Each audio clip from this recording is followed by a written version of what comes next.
साथियों नमस्कार, स्वागत है आपका अपने चैनल सक्सेस जंक्शन एक कदम सफलता की ओर में। और हम लेकर के आ गए हैं आपके लिए एमपीपीएससी 2020 और 2021 के लिए स्पेशल जो यूनिट 9 जोड़ी गई है उसमें का एक टॉपिक है ई कॉमर्स के एमसीक्यूज।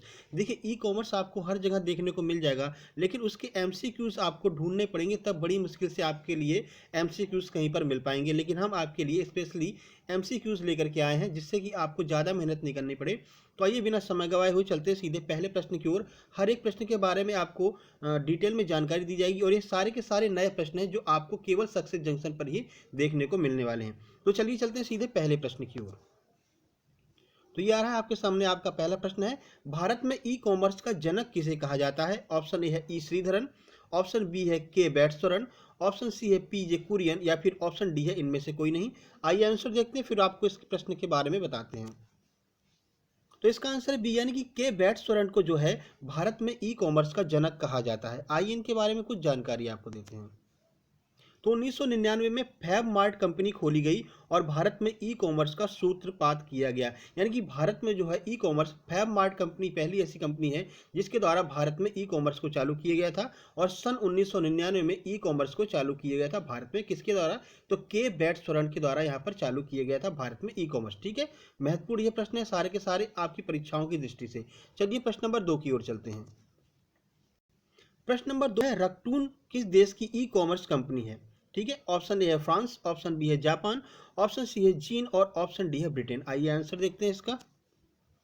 तो इसका सही आंसर है बी, यानी कि जापान की कंपनी है रक्टेन। ठीक है, तो आइए इसके बारे में कुछ जानकारी आपको देते हैं। तो रक्टेन एक जापानी ई कॉमर्स कंपनी है जिसका मुख्यालय टोक्यो में है और ये 1997 में इसकी स्थापना की गई थी। तो आपसे सीधे सीधे पूछा जा सकता है कि रक्यूटेन जो कंपनी है वो किस देश की कंपनी है? तो सीधा सीधा आपको आंसर देना है कि जापान की कंपनी है। अगर आपसे पूछ लेते इसका मुख्यालय कहाँ पर है, क्योंकि अभी हाल के दिनों में चर्चा में रही है, तो आपसे पूछा जा सकता है। तो इसका मुख्यालय टोक्यो जापान में ही है, जो कि जापान की राजधानी है। 1997 में स्थापना की गई थी। चलिए प्रश्न नंबर 3 की ओर चलते हैं। प्रश्न नंबर 3 है, सरकार के द्वारा ग्राहकों को सुविधाएं उपलब्ध कराई जाती हैं, तो इस प्रकार के कॉमर्स को कौन सा कॉमर्स कहते हैं? ऑप्शन ए है जी टू बी, ऑप्शन बी है जी टू सी, ऑप्शन सी है बी टू जी और ऑप्शन डी है इनमें से कोई नहीं। आइए इसका आंसर देखते हैं। तो इसका सही आंसर है बी, यानी कि जी टू सी जो कॉमर्स होता है, जब सरकार, अब देखिए इसको समझने के लिए, तो जी का अर्थ सीधे लगा लीजिए गवर्नमेंट और सी का अर्थ लगा लीजिए सीधे कस्टमर या फिर कंज्यूमर। आइए आपको इसके बारे में पहले डिटेल में जानकारी देते हैं। तो देखिए, गवर्नमेंट टू सिटीजन इसका उदाहरण है, जैसे एमपी ऑनलाइन है, डिजी लॉकर है, यूपीआई है और फास्टैग है। ये सारे के सारे जो उदाहरण हैं वो जी टू सी के उदाहरण है। जी टू सी का अर्थ क्या हो गया? जी से गवर्नमेंट हो गया और सी से सिटीजन हो गया। जब गवर्नमेंट के द्वारा कोई सुविधा सीधे सिटीजन को प्रदान की जाती है तो वो जी टू सी कहलाती है। जैसे अगर आप कोई फॉर्म भरने जाते हो तो सीधे एमपी ऑनलाइन पे जाते हैं, तो गवर्नमेंट ने ही आपको ये सुविधा उपलब्ध कराई है। डिजी लॉकर में आपके सारे के सारे डॉक्यूमेंट लॉक करके रखे जाते हैं, वो भी गवर्नमेंट के द्वारा आपको प्रोवाइड कराई गई है। यूपीआई हो गया आपका और फास्टैग हो गया, ये सारी सुविधाएं जी टू सी के अंतर्गत आती हैं। ठीक है, उम्मीद करते हैं आपको समझ में आ रहा होगा। चलिए प्रश्न नंबर 4 की ओर चलते हैं। प्रश्न नंबर 4 है, ई कॉमर्स या ई गवर्नेंस किस एक्ट के तहत संचालित होती है? ऑप्शन ए है आईटी एक्ट 2000, ऑप्शन बी है आईटी एक्ट 2005, ऑप्शन सी है आईटी एक्ट 2008 या फिर ऑप्शन डी है आईटी एक्ट 2010। आइए इसका आंसर देखते हैं। तो इसका सही आंसर ए, यानी कि आईटी एक्ट 2000 के द्वारा ई कॉमर्स या फिर ई गवर्नेंस जो है उसको संचालित किया जाता है। देखिए, भारत में इंटरनेट संबंधित सभी गतिविधियां आईटी एक्ट 2000 से ही संचालित होती हैं। यानी कोई भी अगर जैसे अपराध हो रहा है, साइबर कैफे के द्वारा कोई अपराध किया जा रहा है या फिर कोई भी साइबर क्राइम हो रहा है, तो वहां पर जो भी कार्य किए जाएंगे वो आईटी एक्ट 2000 के द्वारा ही संचालित किए जाएंगे। बाकी हम जब साइबर सिक्योरिटी आपको पढ़ाएंगे तो हम आपको पूरी जानकारी देंगे कि आईटी एक्ट 2000 कब आया, कैसे आया, कब बना, किस एक्ट के तहत बना, ये सारी जानकारी हम आपको देने वाले हैं। फिलहाल आप इतना ध्यान रख लीजिए कि ई कॉमर्स या फिर ई गवर्नेंस के अंदर कोई भी कार्य किए जाते हैं तो वो आपके आईटी एक्ट 2000 के द्वारा ही संचालित किए जाते हैं। चलिए अगले प्रश्न की ओर चलते हैं। प्रश्न नंबर 5 है, विश्व में सबसे पहले इलेक्ट्रॉनिक शॉपिंग का आविष्कार किसने किया था? अब यहाँ पर विश्व की बात आ जा रही है। ऑप्शन ए है माइकल वेबेन, ऑप्शन बी है स्टीव फ्रॉड, ऑप्शन सी है माइकल ऑल्ड्रिच या फिर ऑप्शन डी है अलीबाबा। आइए इसका आंसर देखते हैं। इसका सही आंसर है सी, यानी कि माइकल ऑल्ड्रिच के द्वारा विश्व में सबसे पहले इलेक्ट्रॉनिक शॉपिंग का आविष्कार किया गया था। आइए आपको जानकारी देते हैं। तो देखिए 1979 में माइकल एल्ड्रिच ने इलेक्ट्रॉनिक शॉपिंग का आविष्कार किया था। तो आपसे सीधे पूछा जा सकता है कि विश्व में सबसे पहले इलेक्ट्रॉनिक शॉपिंग का आविष्कार किसके द्वारा किया गया था? तो माइकल एल्ड्रिच के द्वारा किया गया था। एमपीपीएससी का फैक्ट वाला सीधे प्रश्न बन सकता है ई कॉमर्स के माध्यम से। चलिए अगले प्रश्न की ओर चलते हैं। अगला प्रश्न नंबर 6 आप सामने आ रहा है, इनमें से कौन सा C2C का उदाहरण है? ऑप्शन ए है OLX.com, ऑप्शन बी है Quikr.com, ऑप्शन सी है Cart24 या फिर ऑप्शन डी है जय माता दी यानी कि उपरोक्त सभी। आइए देखते हैं इसका आंसर। तो इसका आंसर है डी यानी कि उपरोक्त सभी। अब आपको बताते हैं कि C2C आखिर क्या होता है।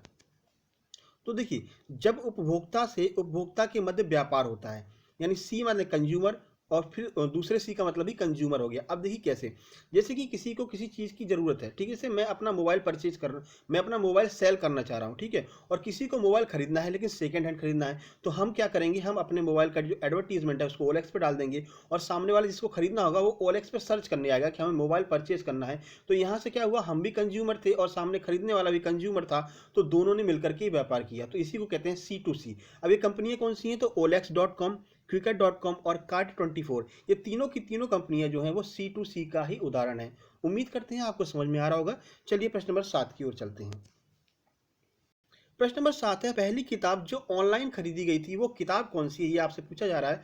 ऑप्शन ए है 10,000, ऑप्शन बी है 10 समनर्स टेल्स, ऑप्शन सी है गोदान और ऑप्शन डी है गबन। आइए इसका आंसर देखते हैं।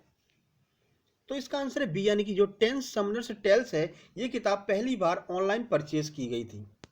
देखिए, तो नेट मार्केट से 10 समनर्स टेल्स पहली सुरक्षित खरीदारी बनी, जिसे 1994 में क्रेडिट कार्ड के माध्यम से खरीदा गया था। तो क्रेडिट कार्ड के माध्यम से ये किताब खरीदी गई थी। आपसे पूछा जा सकता है, तो 10 समनर्स टेल्स नाम की जो किताब है वो पहली बार ऑनलाइन परचेज की गई थी। ठीक है, पेमेंट कैसे किया गया था? तो क्रेडिट कार्ड के माध्यम से पेमेंट किया गया था।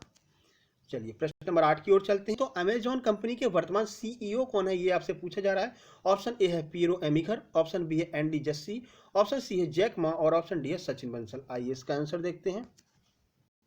तो इसका सही आंसर है बी यानी कि एंडी जस्सी जो है वो अमेजन कंपनी के सीईओ हैं। देखिए, अमेजन कंपनी के जो संस्थापक हैं वो जेफ बेजोस हैं, लेकिन अभी कुछ दिनों पहले किन्हीं कारणों की वजह से उन्होंने सीईओ के पद से जो है इस्तीफा दे दिया था। तो उनकी जगह पर कौन आया था? तो एंडी जस्सी जो है अभी वर्तमान में अमेजन के सीईओ हैं। आइए आपको अमेजन के बारे में बताते हैं, क्योंकि अमेजन कंपनी जो है उसके बारे में लगातार प्रश्न बनते रहे हैं और पूछे जाएंगे, क्योंकि बहुत बड़ी कंपनी है जो आपकी ई कॉमर्स की बात करते हैं। तो देखिए, 5 जुलाई 1994 को अमेजन की स्थापना हुई थी।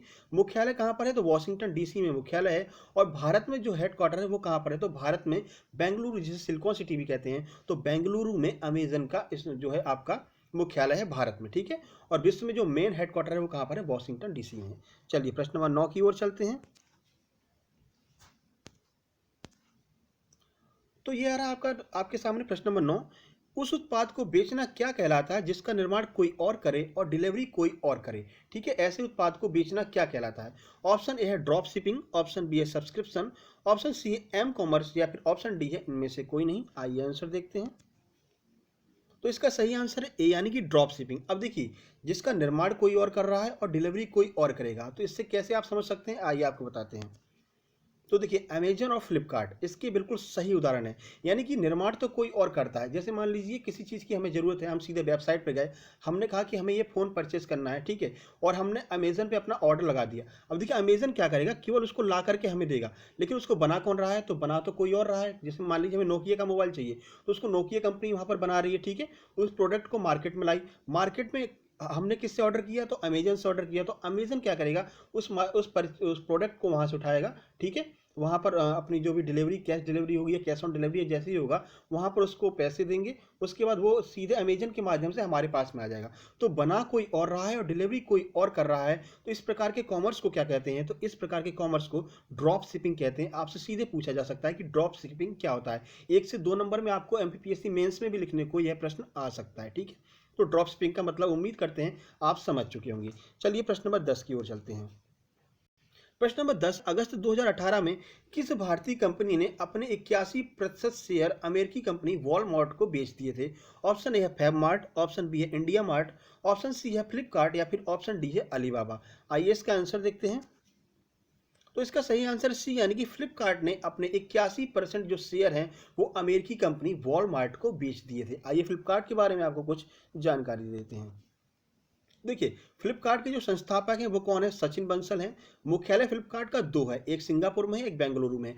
अब सिंगापुर में जो मुख्यालय है वो है कानूनी मुख्यालय, ठीक है? और भारत में जो मुख्यालय है वो बेंगलुरु है। देखिए, फ्लिपकार्ट भारत की ही कंपनी है, लेकिन इसका जो कानूनी मुख्यालय है वो सिंगापुर में बनाया गया है। कुछ दिनों पहले ये बात चर्चा का विषय बना हुआ था कि मतलब भारत में इतनी सिक्योरिटी नहीं है कि भारत की ही एक कंपनी को अपना जो हेडक्वार्टर है वो जाकर के विदेश में बनाना पड़ रहा है, ठीक है? तो याद रखिएगा, अपने काम की बात सिर्फ इतनी है कि भारत जो फ्लिपकार्ट है इसका मुख्यालय सिंगापुर में है और भारत में जो है वो बेंगलुरु में इसका मुख्यालय है। स्थापना कब हुई थी? तो 2007 में फ्लिपकार्ट की स्थापना हुई थी, ठीक है? उम्मीद करते हैं आपको समझ में आ रहा होगा। तो ये महत्वपूर्ण 10 प्रश्न थे। तो ये एक डेमो क्लास थी। थैंक यू, आपने हमारी क्लास ज्वाइन की, आपने हमारी क्लास को अंत तक देखा, उसके लिए बहुत बहुत धन्यवाद आपका। तो ये एक ई कॉमर्स की डेमो क्लास थी। इससे पहले हम ई गवर्नेंस की एक वीडियो बना चुके हैं। अगर आपने वो वीडियो नहीं देखी हो तो एक बार जाकर के वहाँ पर भी देख लीजिएगा। ई गवर्नेंस, उसके बाद में साइबर सिक्योरिटी, इन सब की एक एक डेमो क्लास हम करा चुके हैं, ठीक है? तो आप जाकर के वो वीडियो भी देख सकते हैं। वैसे आपको अगर आप चाहेंगे तो हम इस वीडियो को लास्ट में ही उस वीडियो को टैग कर देंगे, तो आपको दिखाई दे जाएगा, ठीक है? तो बाकी अगर आपको ये वीडियो पसंद आई हो तो वीडियो को अभी लाइक कर दीजिए। उसके बाद चैनल को सब्सक्राइब कर लीजिए, क्योंकि ये तो डेमो क्लास, इसके बाद आपके पास लगातार यहाँ पर जो भी यूनिट 9 के टॉपिक हैं, जैसे कि साइबर सिक्योरिटी हो गया, ई गवर्नेंस हो गया, ई कॉमर्स हो गया, रोबोटिक्स हो गया, ये सारी आपको एमसीक्यूज के तौर पर केवल और केवल सक्सेस जंक्शन पर ही मिलने वाले हैं। आप बेहतरीन प्रैक्टिस कर सकते हैं सक्सेस जंक्शन के साथ में परीक्षा से पहले पहले। 2020 और 2021 दोनों परीक्षाएं आपको एक ही वर्ष में देखने को मिलने वाली हैं, ठीक है? तो चैनल को अभी सब्सक्राइब कर लीजिए, नोटिफिकेशन बेल दबा लीजिए ऐसी अन्य अपडेट पाने के लिए। तो जल्दी मिलते हैं एक नई वीडियो में, तब तक के लिए नमस्कार, धन्यवाद।